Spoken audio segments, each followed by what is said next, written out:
What's up, guys, and welcome back to Will Sports Talk. So in this video is actually my week 3 recap, going over some of the big games from this past week, and then I'm going to go over some of the big games this coming up week, and I'm going to make my predictions for this coming up week. So with that being said, let's get started. And the first game I'm going to talk about is actually not a game that I had planned on putting on here and talking about. It's actually Alabama and South Florida. Now, Alabama was a 34-point favorite in this game. Alabama won this game 17-3. This offense struggled. It's still struggling. They've struggled from week 1, and they are still majorly struggling. Now, a key for this game is Nick Saban actually did not start Jalen Milroe in this game. He alternated quarterbacks. He was trying to see who he had at quarterback.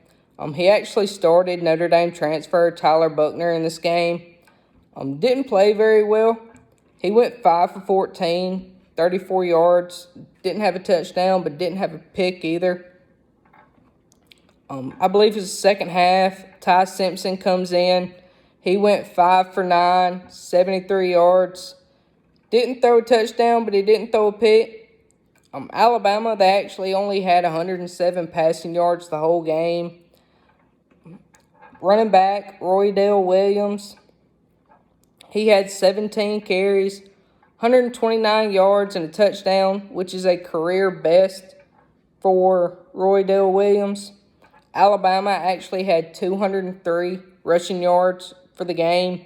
So Alabama was finally able to get that running game going, which is a very good sign going into this Ole Miss game this coming up week. C.J. Dupree, tight end, he actually led the team in receptions. He did only have one reception for 45 yards, though. Did not have a touchdown in this game either. Defensively for Alabama, Dante Lawson, he led the team in tackles. He had 10 tackles, 4 solo tackles. He had 1 sack and 1.5 tackles for loss. Defensive back, Kool-Aid McKinstry, he had 1 lost fumble. Defensive back, Malachi Moore, he had 1 pick in this game. And Alabama's, a thing going into this game against South Florida is Alabama's defensive line has been struggling to get pressure on the quarterback. They haven't really generated much pressure these past few games. This South Florida game was different. They actually were able to get to the quarterback 5 times and sack the quarterback 5 times in this game. So that is a major improvement for Alabama. I'm jumping over to South Florida. Quarterback, Byron Brown. He had a pretty decent day. He went 14 for 28, 87 yards, and a pick. Quarterback Byron Brown also led the team in rushing.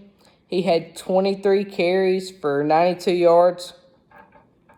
So a decent day for the quarterback. Really decent on the ground, not so great through the air. Wide receiver Sean Atkins, he had 6 receptions, 42 yards. He did not have a touchdown. Defensively for South Florida, Jalen Schuler, he led the team with 11 tackles. He had 2 solo tackles. Just a little recap on this game. There were really several factors that led to this game being so ugly for Alabama. Even though they were able to pull it out, there were some factors that led to this game being ugly. One of which, the defensive line was not able to wrap up, or they were not wrapping up, and they could not tackle. Penalties are still a problem, even though Alabama was able to cut that down a little bit. against South Florida, Alabama still had 5 penalties. Alabama had 2 very costly penalties in this game that actually took points off the board for Alabama. Terrion Arnold, he actually returned a 100-yard touchdown return for a touchdown that eventually got called back for a hold. Then later in the game, Alabama actually had a 16-yard touchdown run that was called back for holding. Then also, Kool-Aid McKinstry, he was able to pick the ball off in this game, but it was negated. It had to come back because of a face mask call. So, penalties are still a huge problem at Alabama. They were a problem last year, and they're still a problem this year. If Alabama wants to compete and win games and get back to the SEC championship, they've got to fix this problem quick, fast, and in a hurry. The offensive line, it did better run blocking. The offensive line is really not bad when it comes to run block, but there's still major issues pass blocking for this offensive line. They've got to get that fixed if they want to make a run. On a good note, though, for Alabama, like I said, their defensive line was able to generate more pressure, get to the quarterback. But honestly, for Alabama, just my outlook on things, Alabama's not great this year. I see Alabama being a 7-5, 8-4 team after this year. After this game that I've watched. Alabama has got some major issues to fix if they want to get back to an SEC championship and or playoff. Which, just judging from this game, I don't see anywhere near that this year. This offense is bad for Alabama. Second game I want to talk about is LSU and Mississippi State. LSU actually dominated this game from start to finish. They beat Mississippi State 41-14. Jaden Daniels, quarterback for LSU, actually went off in this game. He went 30 for 34, 361 yards, 2 touchdowns. Did not throw a pick in this game. Jaden Daniels also led the team in rushing with 15 carries, 64 yards, and 2 touchdowns. Halfback Logan Diggs, he had 9 carries for 41 yards, just behind Jaden Daniels. LSU, they actually had 163 yards rushing as a team in this game. Wide receiver Malik Neighbors had a career day. Absolutely went off for LSU. He had 13 receptions, 239 yards, and 2 touchdowns, which is a career high. With this Malik Neighbors and Jaden Daniels connection, if Malik Neighbors can keep playing like he's playing at this caliber of ball, and LSU can keep winning, Malik Neighbors could possibly be one of, if not the best wide receiver in the country if he keeps his caliber of play up. He is playing really good for LSU so far. Defensively for LSU, Whit Weeks, he had 8 tackles. He had 2 solo tackles. Jumping over to Mississippi State, quarterback Will Rogers didn't have a great day. He went 11 for 28, 103 yards. He didn't have a touchdown, but he didn't have a pick either. And this performance is not really something you usually see from Will Rogers. And those completions and those yards are actually the fewest completions and the fewest yards that Will Rogers has had ever since he's been a starter. So, like I said, not something you usually see from Will Rogers, which the season is young. The season is young. I believe once he starts to learn this system more, get comfortable in the system, maybe, hopefully, he will play better for Mississippi State, get back to his old self, the kind of player we know Will Rogers to be. Running back, Jaquavius Marks, he had 8 carries for 75 yards. He didn't have a touchdown in this game. Wide receiver, Xavion Thomas, he had 3 receptions, 52 yards. He didn't have a touchdown.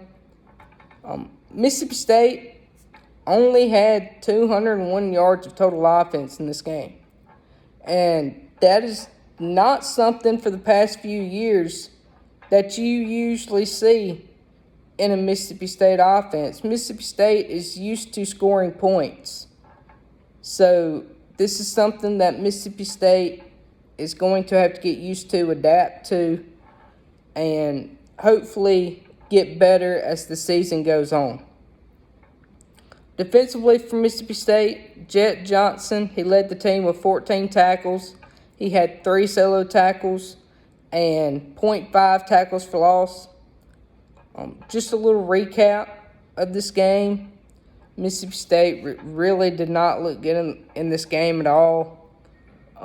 Will Rogers, he was off, didn't have a great day.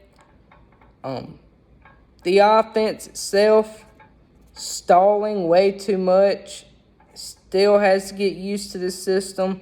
This offense is generating way too many 3rd and longs and 3 and outs. It's got to get fixed if they want to compete in the SEC West.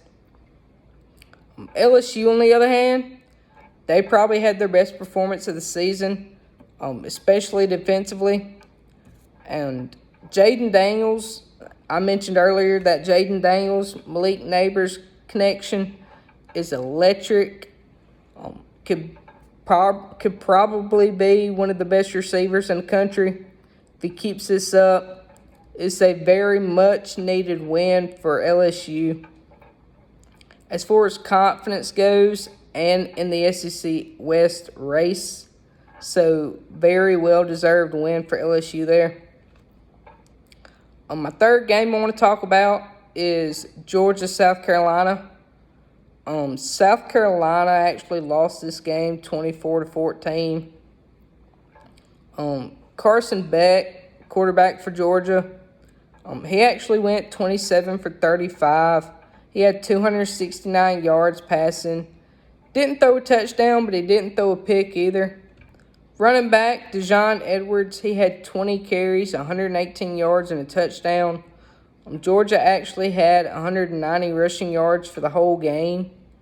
Wide receiver, Marcus Rosemy, he actually had 6 receptions, 71 yards. He did not have a touchdown, though. Defensively for Georgia, really for the most part, this defense in the first half was pretty much non-existent in this game. South Carolina was actually leading this game 14-3 at half. And in the first half, Spencer Rattler was really able to do anything he wanted through the air. He was torturing this Georgia secondary in the first half. The second half is when the defense finally decided it wanted to wake up, and they started playing Georgia football defense. But defensively, Jalen Everett, he led the team with 5 tackles. He had 5 solo tackles. Defensive back, Tyke Smith, he had a pick. Defensive back, Dan Jackson, he had a pick. Both of those picks were in the second half. Jumping over to South Carolina, South Carolina quarterback Spencer Rattler, he went 22 for 42, 256 yards, had 1 touchdown, 2 picks. Spencer Rattler also led the team in rushing. He had 8 carries for 35 yards. Running back, Dakereon Joyner, he had 5 carries for 10 yards and a touchdown. Problem for South Carolina is they only had 53 rushing yards, only on 16 attempts this whole game. This first half, they were doing pretty much anything they wanted. They were able to run the ball pretty well, not great. Spencer Rattler was doing his thing. And I mentioned that 14-3 lead at half. Then they come out the second half. They do just what they've been doing, throwing the ball downfield, still putting pressure on Spencer Rattler with a 14-3 lead. If it was me, that 14-3 lead, I would be coming out of that half running the ball and killing clock, trying to secure that win. So, just my opinion, I think that loss is on the offensive coordinator, because you really should have came out the second half running the ball, killing the clock. But wide receiver O'Mega Blake, he had 5 receptions for 86 yards. Wide receiver Juice Wells was actually injured in this game. He sustained a foot injury in the first half, and he did not return.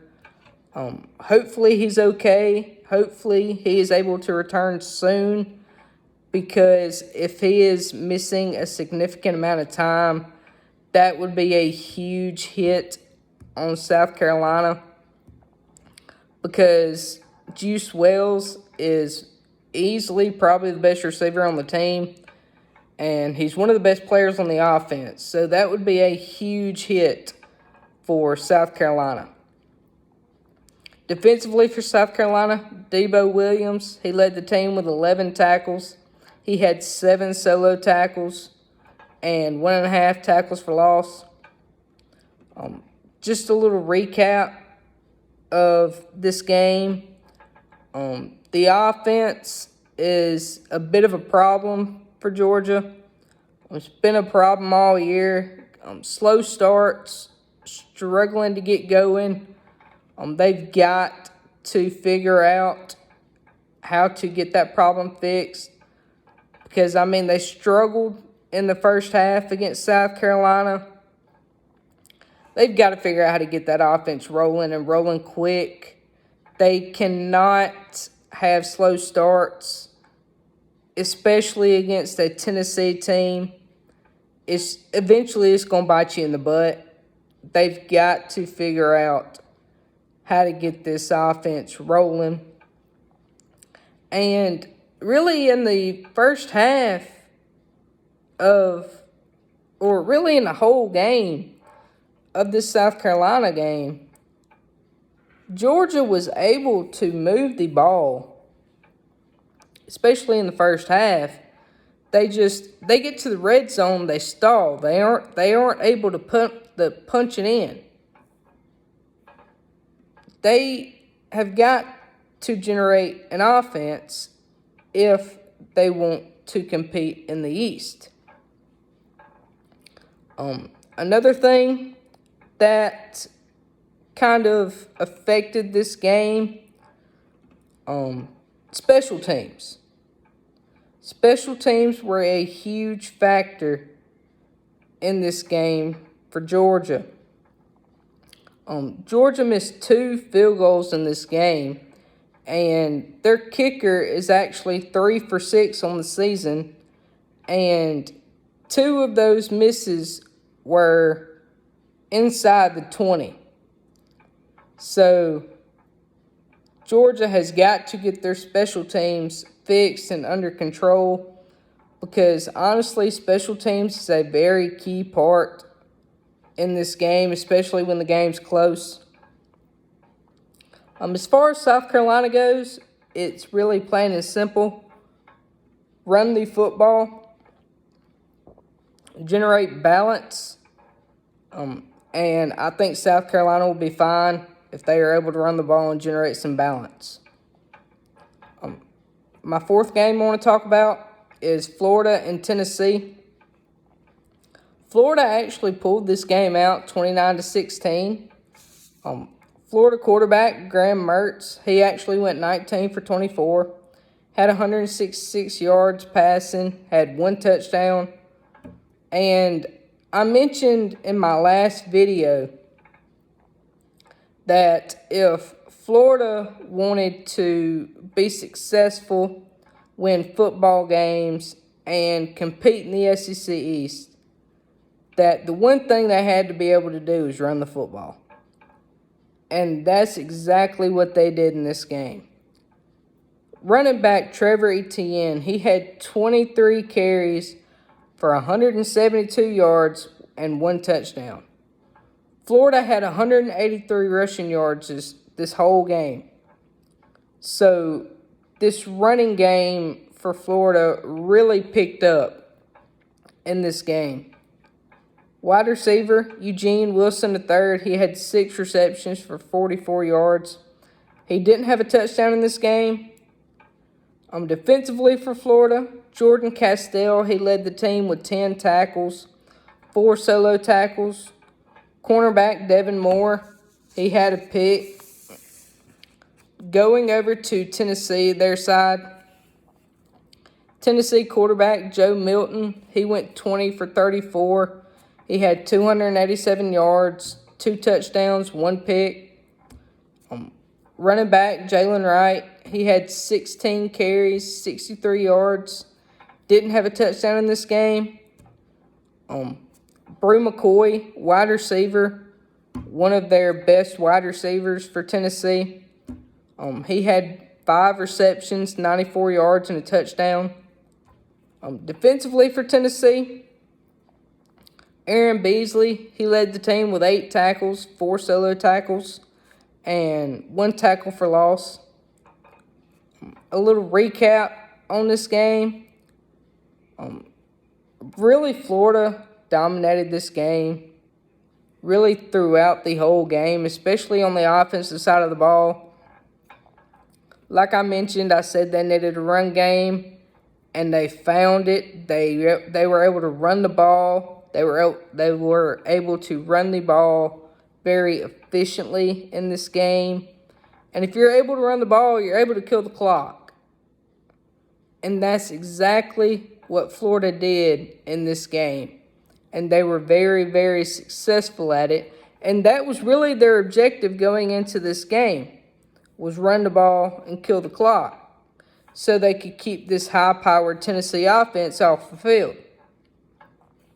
I mean, in this first half, Tennessee only ran 22 plays in that first half. So Florida was very successful at keeping this Tennessee offense off the field. And really, Florida only threw the ball 4 times in this second half. So they were committed to running the football. Another factor in this game for Tennessee is penalties. Penalties killed Tennessee in this game. Tennessee had a blindside block and an offsides penalty in the final 7 minutes of this game that costed them possible points.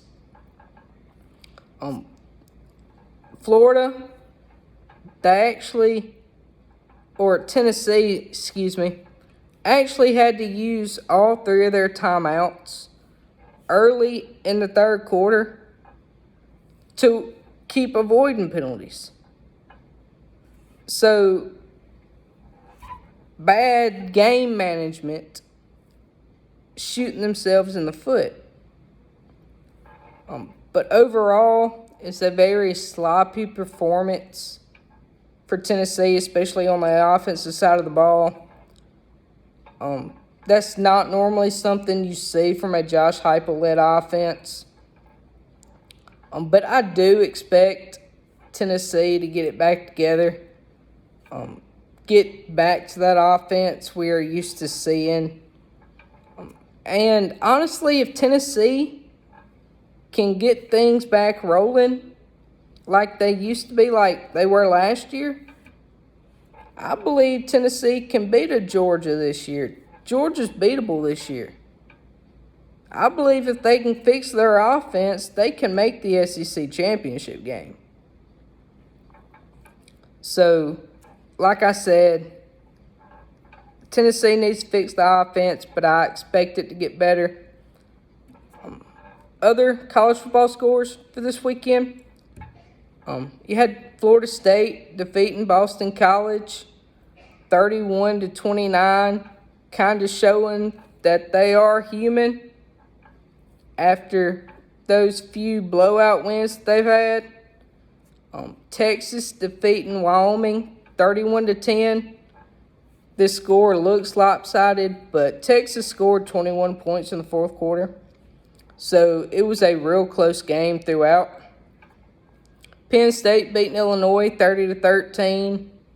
Washington destroying Michigan State 41-7, which is kind of expected with everything going on at Michigan State right now.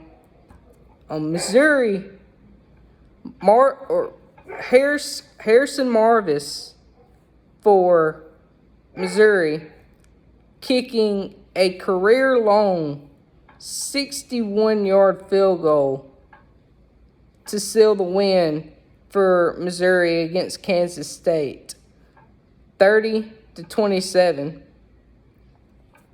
So now that we've gone over all of last week's games, I want to give my predictions for Week 4. First game I have here is Florida State and Clemson. I believe this game is in Death Valley. Florida State's a 2.5-point favorite. I really don't trust this offense for Clemson that much. Garrett Riley, has been very conservative with his offensive play calling lately. Clemson's very turnover prone. I expect the offense to still be sluggish. I like the -2.5 here for Florida State. And I honestly like Florida State to pull this out. The next game I want to talk about is Oregon, Colorado. Oregon is actually a 21-point favorite in this game. A key part in this game to keep an eye on is star player for Colorado, defensive back and wide receiver Travis Hunter. He is out for the next 3 games, so he will be missing this game. That's going to be a huge hit for Colorado because I believe he is the best player on that roster, easily. Now, if I'm being honest, Oregon's winning this game and they're running away with this game. I have Oregon -21 easy in this game. Don't get me wrong, Colorado has some athletes, but overall, Oregon right now is just a lot more talented than Colorado. Deion Sanders has got to build this program, has got to get these guys in before he is able to compete with an Oregon, a Utah, or maybe a USC. So I've got Oregon winning that game big. My next game I want to talk about is Alabama, Ole Miss. So Ole Miss coming in here with a very high-powered offense. One of, if not the best running back in the SEC, Quinshon Judkins.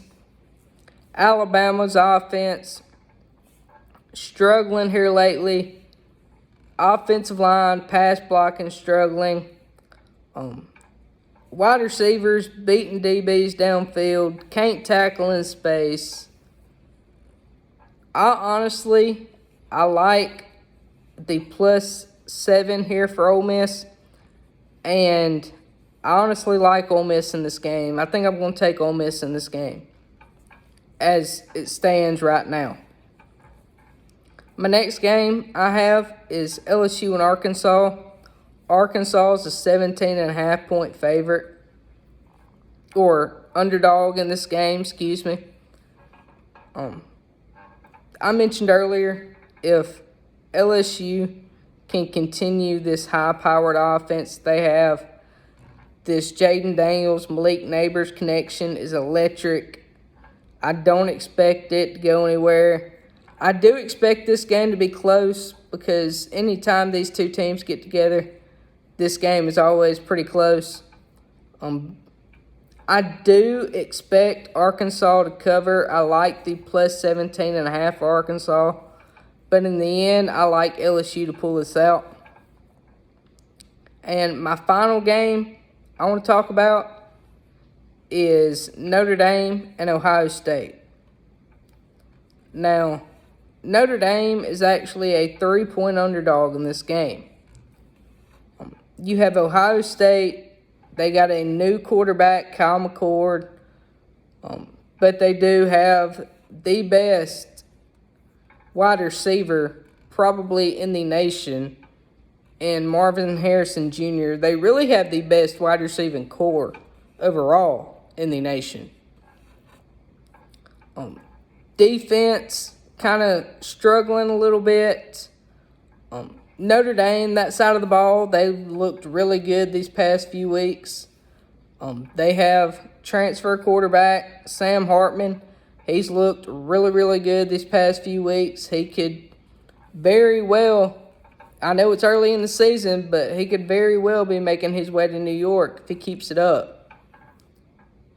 I like this Notre Dame team. And really, this Ohio State team is pretty young. And I think I'm pretty sure the game is in South Bend this year. I like the +3 here for Notre Dame. And I actually am going to take Notre Dame to pull this one out. So that includes my Week 3 recap and my Week 4 predictions. I hope y'all enjoyed this video. Let me know what y'all think. And I will see y'all next week.